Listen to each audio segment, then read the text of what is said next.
இப்போ நடுவில் இருக்கான ஒரு அம்மா. ஆமா. இந்த மகாலட்சுமி சரி சிரித்துட்டு அம்மா சிரிச்சுட்டா.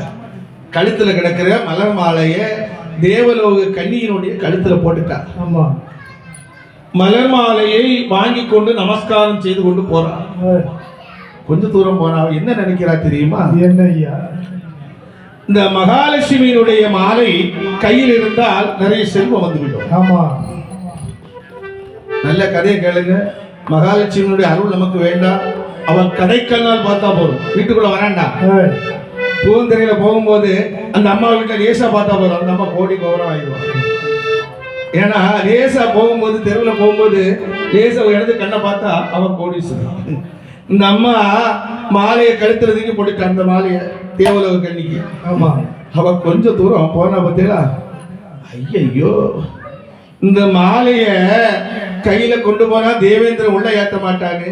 ஆமா. நம்மளை வெளியே அனுப்பிடுவாரு. இது யாருக்காக கையில கொடுக்கணும்? ஆமா, யாருக்காக கையில கொடுத்துடணும் என்று மனசிலே நின்றாள். அப்பொழுது அந்த ஸ்தலத்துல யார் வருகிறாள் பார்க்க வேண்டாம்? யார் ஐயா? காவி போடை அணிந்தாள், காவி போடை அணிந்தாள், மாமனிவர் எழுவாரே. காவி போடை அணிந்தாள், காவி போடை அணிந்தாள், மாமனிவர் எழுவாரே.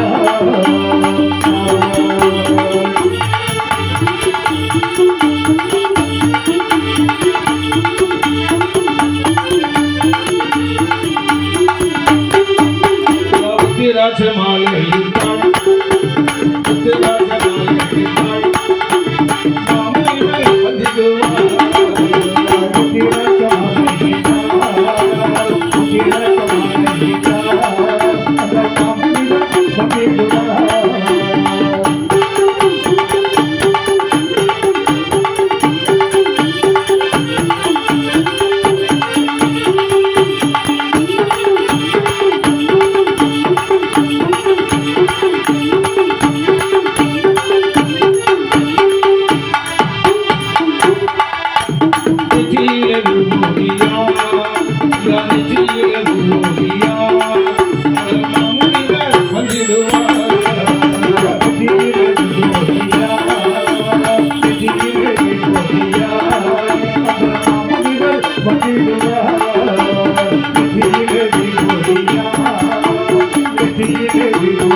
இப்போ அந்த மின்னால வார முனிவன்ற பெயர் என்ன?